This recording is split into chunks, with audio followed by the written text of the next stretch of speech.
What's going on, fam? This is Coach Angus Beef here. Massive welcome back to the channel. Thanks so much for stopping by to click on this video. Really excited for this one because this one here is you're going to be really insightful, and that's because it's focused on life after MyFitnessPal.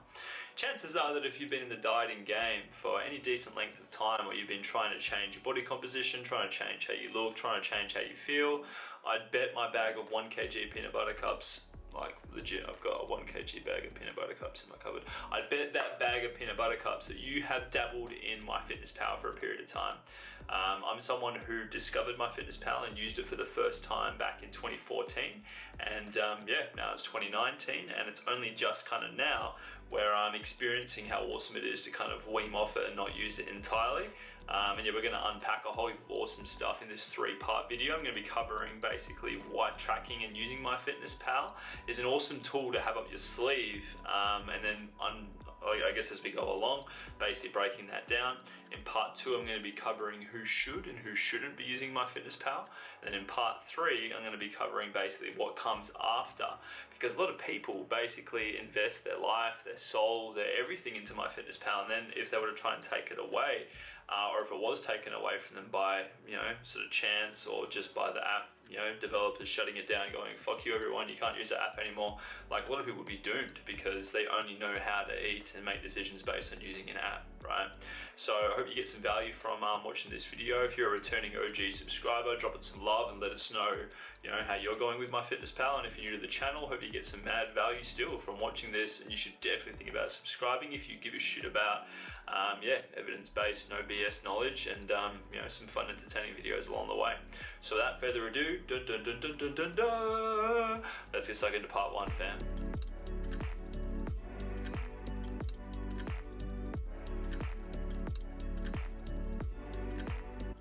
So fam, welcome to part 1, and I'm really excited for this one because this one's going to be sick and really insightful for you.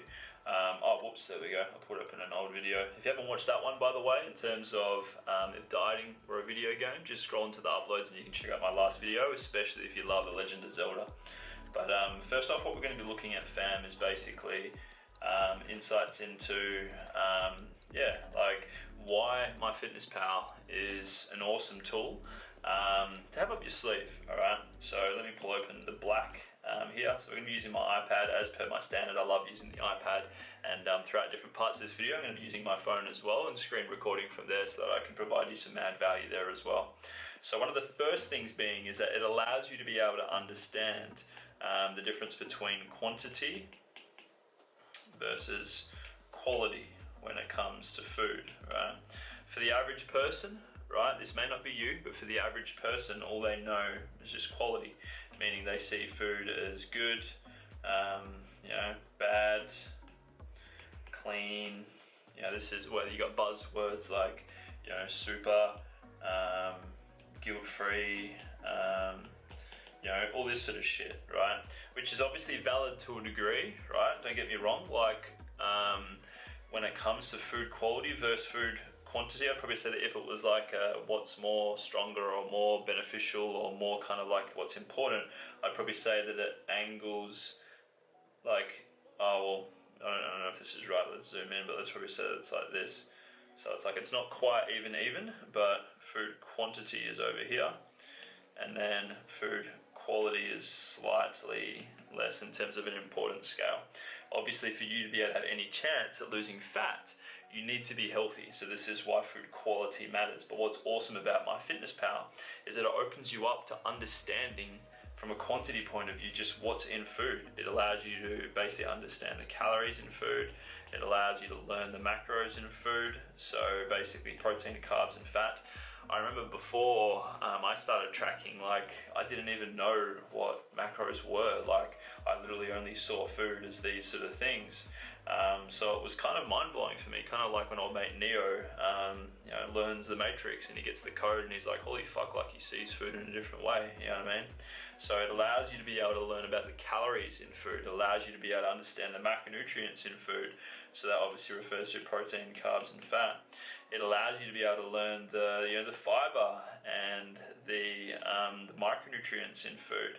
And for a lot of people, they are very deficient in protein, and they're also very deficient in plants. I find, in terms of from pretty much every person I've ever worked with, like it's pretty much standard that this is low and that is low, and therefore because we introduce more of a focus on protein and plants but also more calories, this allows them to be able to start building a fairly solid relationship with food and good eating habits to start. Now what's also awesome about MyFitnessPal, in terms of from the grander spectrum, in terms of why it's a great tool, is that it actually educates you, right? Educates you to be able to kind of rise up from the conventional bullshit when done properly. So conventional bullshit is kind of like, eat these foods at these times, or you must eat these 10 foods if you want to reveal your abs, or like just think conventional fuckery that basically doesn't solve people's problems and keeps them stuck in the suck hole of just repeating it, restriction, all this sort of stuff, and ultimately will turn people into binge eaters more than likely, right? So it educates you to be able to go above that and to be able to join the 10% of people who are actually able to control how they look, how they feel, and how they function without those sort of parameters around food holding them back. It allows you to be able to have as much rigidity or as much variety as you want. And what I mean by that is, let's say for example that your macros are, let's say for example, protein, carbs, fat. Let's say that your protein is like 160, your carbs might be like 250, and your fat might be 70, right? So let's say for example that you have a specific list of foods that you love eating that are nutrient dense, and then you've got a specific list of stuff that you enjoy eating that is nutrient poor. So let's put here nutrient dense, and then we've got here basically pleasure, right? And why I'm an advocate for having a great mix of both is that if you try and hit these macros 100% #clean, the volume of food you're going to have to be consuming is going to be massive. So you'll be bloated as fuck, you won't enjoy the journey, and you're going to end up binging on the stuff that's pleasure filled anyway, because, well, yeah, like if you're not enjoying it, you're not going to magically feel more motivated to keep going. You see what I mean? So let's say for example that you're someone who loves rigidity, right? So you might have your nice list of stuff, right? And then you just repeat the choices each day. And I remember for like my last comp prep, I actually did this for about 6 weeks, where it was like I built a meal plan in terms of just like the stuff that I wanted to eat and make, and I just repeated it each day across 7 days, right? So that way I didn't have to have, like, it kind of got rid of what's called decision fatigue, right? Which is kind of like where, well, obviously with like a flexible approach to controlling your fat levels in your body and your muscles and stuff like that, that's where this term comes from in terms of flexible dieting, right? Obviously every day you're allowed to choose how you approach your calories and your macros, right? But for some people, they don't do well with thinking every day in terms of just like, right, what do I want to eat today? For some people, they do well on rigidity, where it's like you think once, you make up the 7-day spread, and you just repeat it, right? Or you might just repeat it on your work days, and then on your days off, that's when you might go about and eat different stuff and get creative and, try some new shit, right? But then on the other side of things, you might be the sort of person who enjoys variety. And if you enjoy variety, well, this is where you say, for example, might have similar protein sources that you eat on day to day, and then similar sort of plants that you eat as well, and then with the remaining calories you might just eat whatever you want based on what you're feeling keen for. So it might be some chocolate, some fucking chips or whatever. Like, that's one of the beautiful things about using MyFitnessPal, is that because you're plugging in your food choices, it allows you to be able to repeat those days if you want to be able to have rigidity, and it allows you to be able to have as much variety if you desire that. What's also really cool is that it allows you to be able to use the app to be able to control your body to achieve certain things. So you can use the app to be able to control your energy in versus energy out for when you're cutting. So in other words, fat loss, when you're maintaining. And we're going to touch more on this shortly, right? And also for when you're bulking, right? So obviously when it comes to body composition, what the biggest factor is that would dictate whether you achieve it or not is how consistent you are with your energy balance. So obviously if you're trying to, lose body fat, you need to be in a deficit, right? Obviously if you're trying to maintain, you need to a degree pretty much each spot on with where your total daily energy expenditure is at. And obviously that's adaptive, so you want to make sure that you're tracking that, so that way you're on point. And then bulking, you might be in a slight surplus of maybe 10 to 20%. above that TDEE to be able to make sure that you're creating an environment for muscle gain. So even just off the bat, you can see that it's pretty cool, some of the stuff that you can do with MyFitnessPal. And now what we're going to do is we're going to jump onto my phone and I'm going to show you some more cool shit that using MyFitnessPal allows you to be able to do, just in case you weren't aware.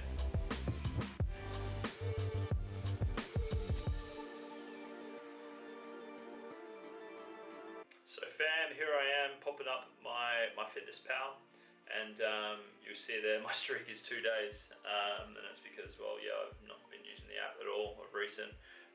My most recent streak that I decided to break was actually 1,333 days, I believe it was, so that's pretty sick. So anyway, one of the things you can do on MyFitnessPal, right, is you can actually do something pretty sick, which is known as calorie cycling, which is a premium feature if you want to actually be able to plug it into the app. But let's say, for example, you're going like this, right? What's this as a message? Radio, don't know who that is. Oh look, I got some people that want to be my friends. Nice. Alright, cool. You can be my friend, bro. Sick. Alright, awesome. So if you go like this, right, you can go to calories and you can go to goals. Here we go. So if you go into, say for example, here, right, what you can actually do, yeah, you can set your weight and stuff, that which is pretty sick, but if you go like this, right, obviously, yes, you can set your specific goals, and this is roughly where I'm at the moment while I'm maintaining. As you can see there, fairly decent spread of macros. I tend to function better on higher carbs. But if we go like this, right, what we're going to do is we're going to go, this should be a, aha, there we go. So you'll see how I found it there. You can set different goals. If I go like this, right, let's say for example that my spread for the week is like 21,000, right? So let's say for example the calories, yep, okay, there we go. So all I gotta do is just adjust this shit. Okay, cool. So let's say for example that I want to eat, like I want Monday to Thursday to be lower days, right? So let's say for example, like it's not gonna be too much lower, but let's say for example that all I do is just reduce the amount of intake of carbs that I eat, right? So if we go like this, I want to go to 300 grams of carbs.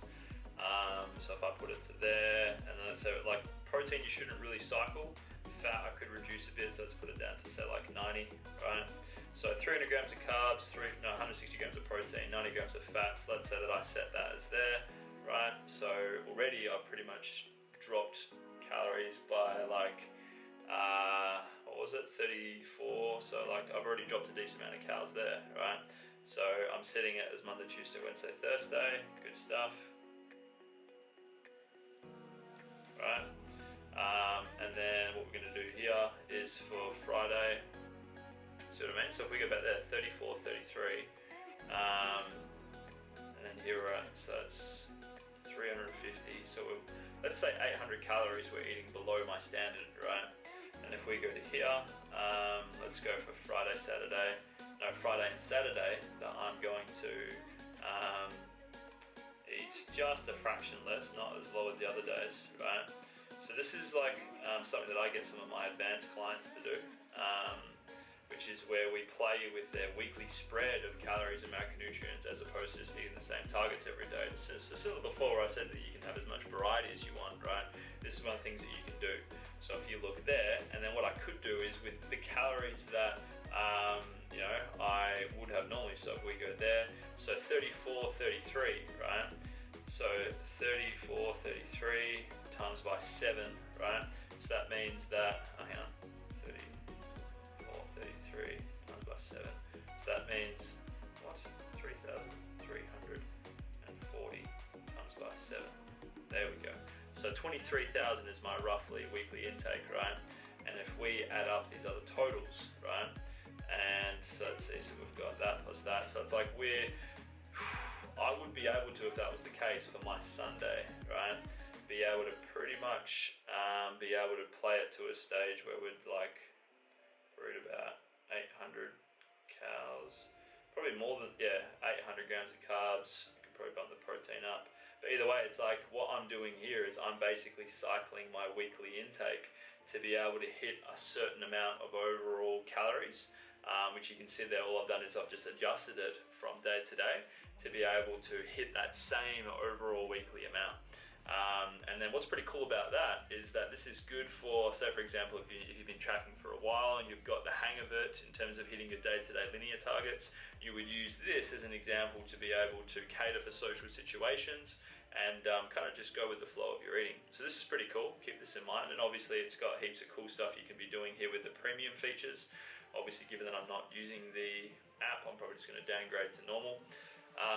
But one of the things it enables you to do as well is you can obviously create your own meal plan pretty much. So if you find that you enjoy, and this is similar to what I said before in terms of like just repeating the same shit across, like you could go like this and you can make some of your favorite meals. Let's say for example that I just love eating this peanut butter and jam protein smoothie, right? I could go like this and then press copy. No, that's not. Oh, I'm just going to save it, right? So if we go like this, it's in my lunch, yeah? And all I would have to then do is, let's say for example that I want to have it for the next few days, I could just go like this. Oh, like it's already there, see? Like, that's the cool thing about MyFitnessPal that I fucking love. It just allows you to be able to repeat and make that, like it's very user friendly, right? You could repeat that across. And let's say for example that for today, see what I mean? I could put in my arvo snack, I could put in my dinner, and then I could put in my more gains, which is usually desserts or something sweet. And I would just repeat that across for the rest of the week if I wanted to, if I was team linear. Or let's say for example that I just want to have the same lunch each day, because I might have bought a heap of U-Foods meals or whatever it is, right? Well then I could just easily repeat that across and then fill in the gaps with whatever I was deciding to eat, all right? Obviously with something like MyFitnessPal, what's cool is that it enables you to monitor your energy balance really well. So given that I haven't tracked in a while, this isn't going to be accurate, but if we go up here at the top, you'll see here that it says calories remaining. So obviously for my goal for today, I set that I wanted it to be 2650. So over here at the top, it tells me exactly how many calories I have left over. And if you're trying to be as linear as possible, your goal should basically be to come within about 5% of that target every day. Or if you want to set a personal challenge, aim to come within about 50 calories of that target. And if you go here at the top where it says nutrients, you can actually change this to a week view and it will allow you to see exactly where your protein average is at, where your fiber average is at, and these other stats, which is pretty cool. But if you go here to calories, it will enable you to see, right? If I go back, hang on. Let's see how far, week view. Because I haven't tracked in some time, fam, so let's see. I can't be bothered going that far back. But anyway, so it's like you can basically be viewing exactly how your energy balance looks like in terms of, yeah, like how good it looks from that chart point of view, right? Week view, see? And it will show you a spread, and your goal is to have that as uniform as possible. Because if you're not using an app to be able to track your food choices when you're trying to control food quantity, it makes it really hard to be able to know exactly how much you're, consuming. And then obviously based on if the goal is cutting or if it's maintaining or bulking, it allows you to keep a really good wraps on how much is going in and therefore be able to get the energy in versus energy balance out right. So yeah, it's pretty nifty. So from a features point of view, as you can see, you can do a lot of cool stuff. But obviously for a lot of people, they get certain things wrong or they are in certain situations where they shouldn't be using it. But then, like, hey, it's just a means of experience and time in the game. Because what I also like as well is, like, it enables you to be able to guesstimate the calories and macros within a meal that you're eating that you haven't made yourself. So in other words, you might be breaking down, a burger and chips or a salad or whatever, and you're inputting the ingredients so that way you've got a better wraps as the rough calories of it. Or you might be doing similar but comparing it to a fast food chain burger or something like that. So it's pretty cool because it allows you to develop more and more over time, more of an understanding of what's in the food you're eating, as opposed to just knowing whether something's hashtag clean or good or bad or this sort of thing, you know what I mean? So part 1 is done, fam. Let us know what you got from that in the comment section below, and I'll see you in part 2. We don't need the past in our lives for tomorrow. Never see the end of the night filled with sorrow. So part 2 time, fam. Get excited. Hopefully you're getting some mad value from the video so far. Obviously give it some love if you are. And in this one, what we're going to be looking at is basically who should and who shouldn't be using MyFitnessPal, in my opinion. Based on experience, based on what I've seen, in terms of past clients and just all that sort of stuff in the past, all right? So we're going to do red first, all right? And the red is basically going to be people who shouldn't, right? And then obviously on the other side, we'll do should afterwards, okay? So ultimately it's like someone using the app is more often than not based on their own decision, or because they're working with a coach or a personal trainer or whatever who said, yeah, track your food in MyFitnessPal, whatever. And there's not always a heap of context that's gone into it, right? So I personally think that newbies who are like fresh to their body transformation game and are kind of like, fuck yeah, I want to get lean, I want to, like lose heaps of weight, rah. I don't think that someone that in that case should be using MyFitnessPal. What they should be doing instead is focusing on, say for example, consuming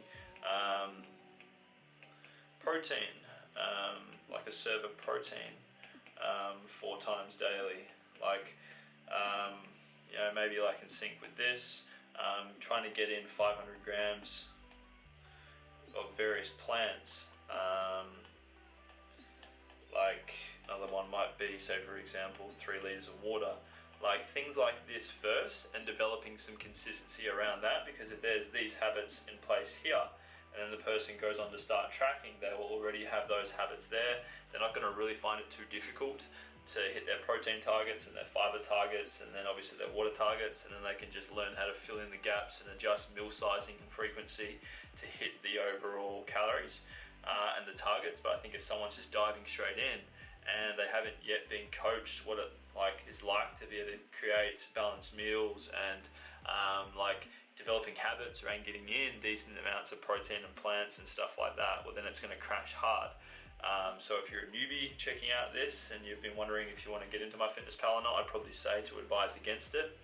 Another scenario that I would advise against getting into using MyFitnessPal is if you have a legitimate binge eating disorder.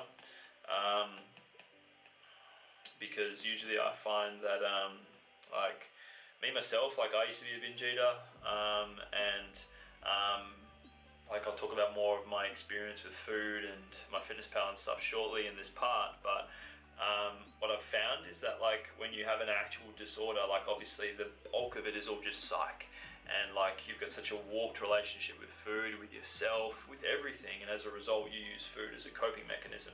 So if you then try and add on the task, as it seems, or using MyFitnessPal, it's just going to make things usually harder. And what we usually find is that you will like you're kind of going to be an all-in / nothing mindset, which is going to cause a lot of pressure, like subconsciously and internally and stuff like that. And when you're in that sort of headspace, it's probably just going to make whatever shit habits and stuff that you've already got magnify even more. So this is why, like if someone's in this case when starting with me, I'll be very careful / refer them to a psych or even a dietitian potentially when starting with them, so we can get a few ground, foundation habits and stuff built before thinking about using MyFitnessPal. And I'll usually also get them onto something like this anyway, before introducing it if I'm working with them, for the sake of being able to get them as healthy as possible first, and just enjoying food. Another scenario that I think that someone shouldn't use it is if you basically obsess over the numbers. So in other words, like if you're consistently just thinking about food and like the numbers in something, and just like just like food is on your mind 24/7, right? Well then ideally here, like this is where you don't want to be using the app, / if you are using it, use it in the scenario that I spoke of before. Whoops, wrong one. Use it in the scenario that I spoke of before, where you might make up for yourself this 7-day plan, and then just kind of just roll with it for the rest of the week, and then adjust and change that plan when you feel that your pleasure levels and enjoyment levels are plummeting. Because if you're in that headspace, like you will struggle to be able to be at peace with MyFitnessPal. And you will see it as a chore to track your food, which isn't what we want, because the whole idea of MyFitnessPal is that you're using it literally as a tool. Like it's not something that you are looking to build your whole lifestyle around and that sort of thing. Like, it's just an accountability system that kind of allows you to be able to see how on point you are with eating decisions, and then you're using it for a period of time before you start to wean off it, which we'll talk about in part 3 of this video, right? Another scenario is, it's kind of like if you fall into these scenarios here, like sure there's some other main ones, like if you say for example, I guess that comes under should more, but as you can see here, like it's not really too hard to be able to see if you shouldn't be using MyFitnessPal. But if we look into the should side of things, hopefully this gives you some more clarity as well. If you've been basically a hashtag clean eater,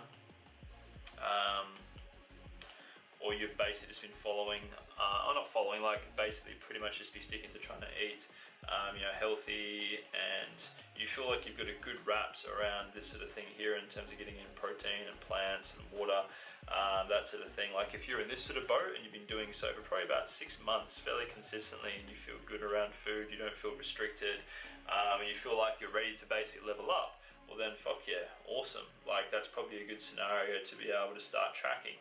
And even when you are tracking, if I were you, don't even jump straight into tracking protein, carbs, fat, the works. If I were you, just jump into tracking protein, fiber, and then calories. And like what you could even do is not even worry about this and just solely focusing on entering your food, so that way you can see how many calories you're roughly consuming, and then obviously get a coach to work out your targets for you, so that way you can be progressing nicely there without any guesswork, right? So if you're in that scenario, great, that's a great time to be able to get into MyFitnessPal. Another time could be if you are coming into a comp, because I've found that from my experience, like if you are making, like say for example, a lot of people grind so hard with the calories, with everything when it comes to comp prep, and they make things so unnecessarily hard, and there's no post-comp strategy, and therefore because of that and their obsession around numbers and under eating pretty much, and just like you literally, like yes you look fucking awesome, but your mental health and your physical health and stuff is just fucked, like seriously, right? So, and because there's no post-comp strategies or anything like that, usually what happens when this sort of shit goes on is what's called the post-comp blues, right? And how this can all be avoided is just by learning to use MyFitnessPal properly, trying to keep calories as high as possible as you go through your prep, utilizing refeeds, which is something that you can use through MyFitnessPal, which is where like you've got strategic periods where you're eating more calories. If you want to learn about that, check out the upload section on my channel. And then basically, yeah, like you can make things a lot more flexible. And I've found that even for me, like I've used MyFitnessPal for a number of my preps, and I remember in one of my very first preps for a comp where I wasn't actually using MyFitnessPal, it was off of a generic meal plan from a IFBB Pro, and it got the job done, but I fucking hated life. It was so hard, and the binges that I had afterwards were ridiculous. That was when I was like 21, I think it was, or 22. And it fucking sucked, like it was crazy, and I felt like just such a not a fool, but kind of just like a bit of a hypocrite for my clients and stuff like that, because here's me from like, and that was back when I was a bit of a hashtag clean eater and that sort of thing, because I wasn't yet aware of calories, macros, and all this sort of stuff, right? Like that wasn't until I was 24. Another scenario would be if you are like first time for bulking, or say for example where you've finished a cut and you are reverse dieting or going into recomping, right? Like if it's your first time doing that, this is where it would be wise to, for part of it, to still keep tracking, or not still because it's your first time, but like start tracking here, because like someone can be able to get some mad results by just like if they've got someone who, say for example, is working out targets for them, but then they've worked out those targets and provided a meal plan around it. You could be following that meal plan, but then once it's finished, well, obviously, like if you're moving into a bulk or a reverse diet or a recomp for the first time, it could be really wise to use the MyFitnessPal app to track your progress and track food. So that way it makes things a lot easier and a lot more enjoyable, because at the end of the day, if it's not enjoyable, adherence is going to be very hard. So keep that in mind.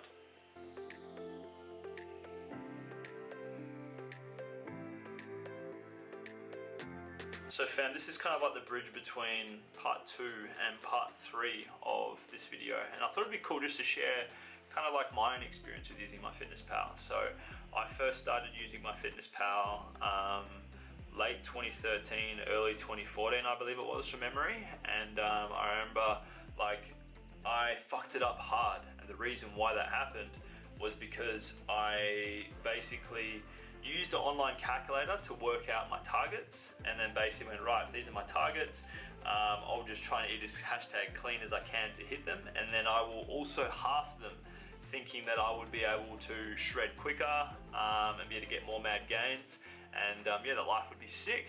And obviously, as you can imagine, that logic and that attempt failed me hard. And as a result, well, yeah, like I binged hard and YOLO'd entirely off the track with it within about a couple of weeks. I think it was actually within a week. And then I was like, sweet, fuck, like obviously IFYM and flexible dieting is just a big hoax. This is just ridiculous. And then I just wrote it off as like a standard diet, like it's fucked, you know what I mean? But then after seeing more ads and stuff like that of various people that were teaching about flexible dieting at the time, like my curiosity was still there, to the point where it was like I paid someone else to basically be able to kind of coach me. And I said to him, I was just like, bro, like I got this wrong first try. Obviously it works. Like I've seen it in you. I've seen that it works. This was this dude over in Melbourne. And I was like, yeah, cool. So like, can you just like help? And like I hadn't had a coach in this area before, aside from like getting an IFBB Pro to make a basic meal plan for me for my first bodybuilding comp. But like, yeah, this dude worked out my calories and stuff for me, and I tried tracking it, and I was just like, bro, this is too much food. Like, it's just too hard to hit these numbers. And he was like, bro, it's because you're trying to eat only hashtag clean foods. Like, fit in, like, and just eat some calories from just the stuff that you enjoy. And I was like, the fuck, like, you know what I mean? And then I asked him, I was like, any chance you can just make for me a meal plan, bro, so I don't have to think about this shit? And then what I'm really thankful for is that he said no. Like, work off of the examples that I gave you and just start eating. And then yeah, since then, like it took a couple of weeks for it to sink in, and then since then I was like, awesome bro, like I don't need you anymore, like I just wanted this shit to be able to make sense. And then I've been, yeah, just evolving ever since. So I've used MyFitnessPal for, I remember I used it for a good couple of years, and then I went into my first full year of bulking. I used it all for that. I used it for another full year of maintenance, which was cool. Then I went off it for a period of time, just because, yeah, like I just wanted to be off it. And then I used it again for late 2017. I did a bit of a mini shred then. I used it for all of 2018, where I did an awesome bulk and I gained about 11 kilos in a year. If you're keen to see how I went with that, check out one of the videos in my uploads, you'll see it there. And then, yeah, I used it to be able to prep, like, and basically shred for my 2019 comps and photo shoots that I did. And if you're keen to see how I did with them, there's a few videos of that in my channel. Just scroll down a bit and you'll see.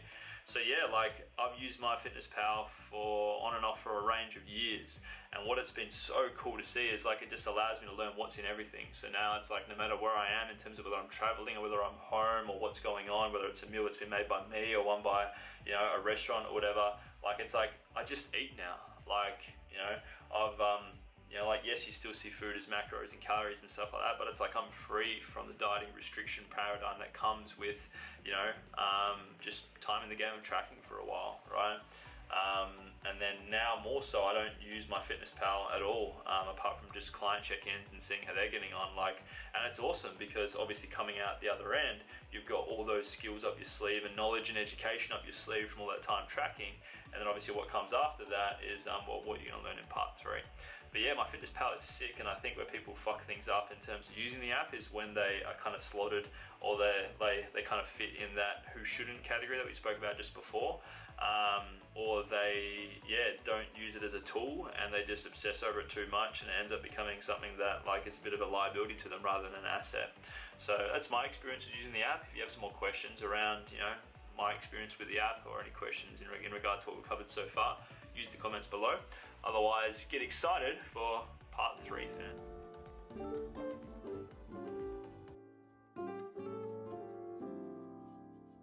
So fam, part 3, what we're going to be covering here is basically pretty much what comes next So still going to be rocking with the iPad here so that I can, I guess, map a bit of a, kind of like a timeline for you, if you will. So let's go like this, right, where it's all zoomed in. So let's say, for example, that, let's draw a nice little, timeline here. Hey, there we go, fantastic. Tad OCD in terms of things, but hey, you guys will live. Love it. But anyway, cool. So timeline, all right. So let's say that over here you have had, maybe 6 to 12 months of successful tracking.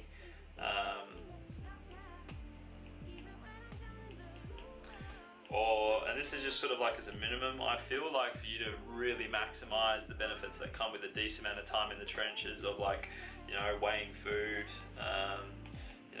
actually using the app,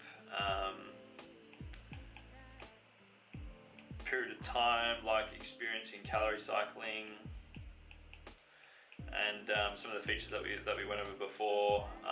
You want to really maximize that period, and you might even do that for longer, for 1 to 2 years, which obviously using the app is going to get easier and easier, and you're going to be investing less and less time into it. But let's say, for example, that you've gone through that period, right, and that allows you to, let's just say, the educated period, right.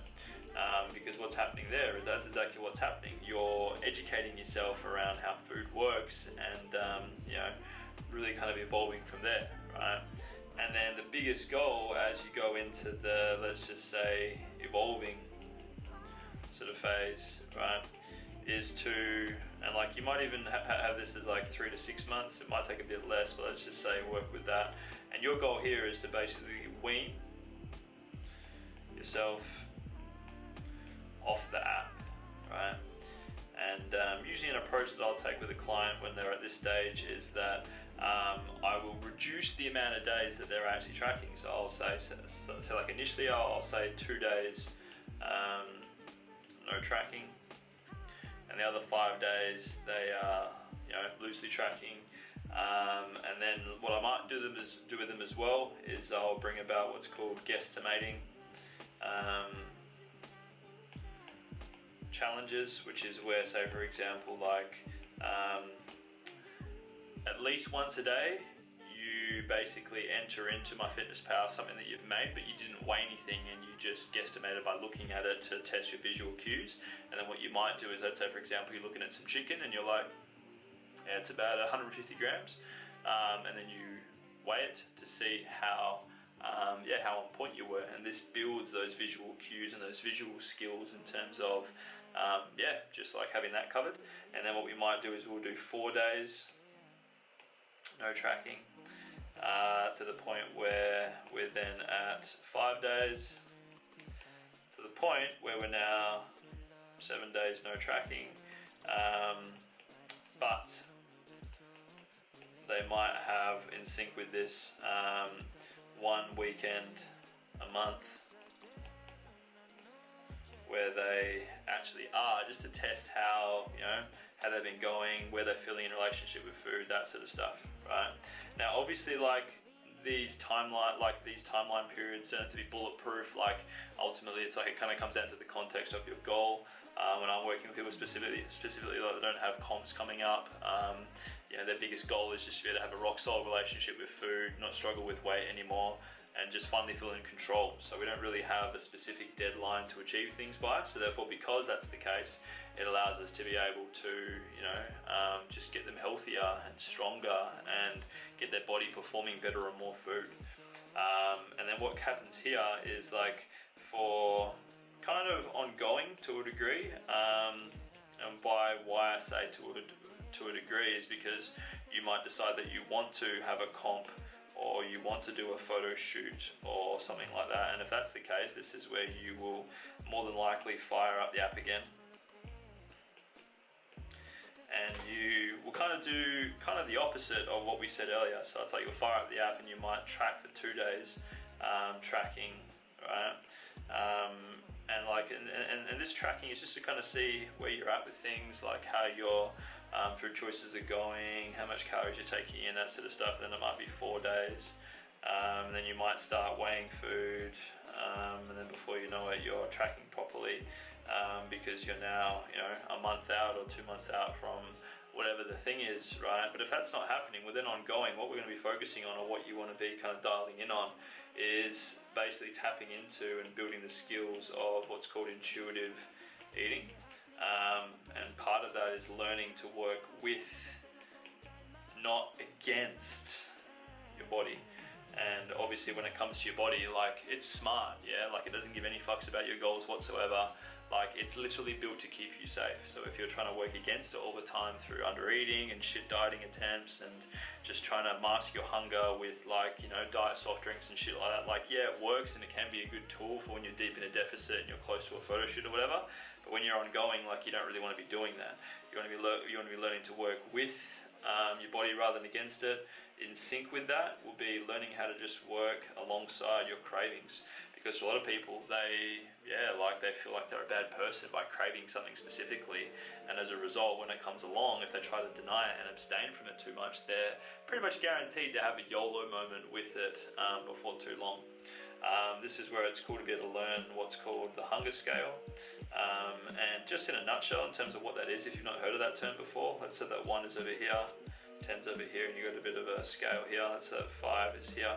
So it's like 1 over here means that you're starving, right? Literally starving, like you could eat the house down. 10 over here represents full as fuck, right? Or kind of like food coma.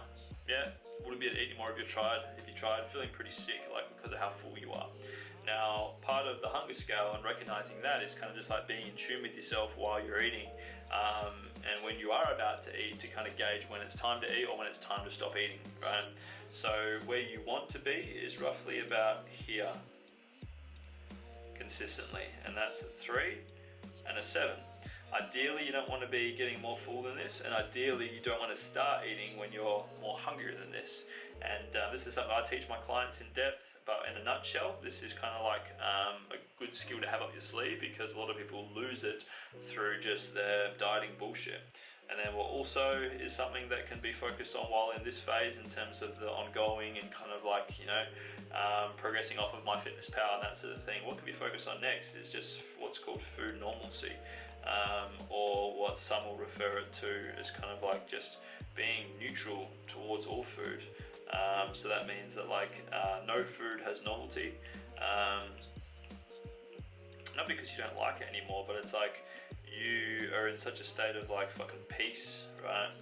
That you just like everything. Everything brings you pleasure, everything brings you joy, and therefore when you're at this level, what's going to probably happen is that you'll find that you, well, without even trying, you'll achieve what's called a weight set point,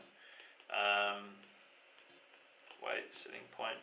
And what this pretty much is where like within about, so you probably have like plus or minus 3 kgs, right? Is that you'll be able to maintain, when you get to this level, you'll be able to maintain your physique within about plus or minus 3 kgs over time, because all the habits that you've built, right? All the habits, all the identity shift, like you've literally become a new person, right?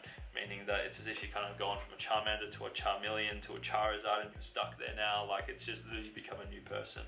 So that's kind of like in terms of a timeline, like what someone will usually go through.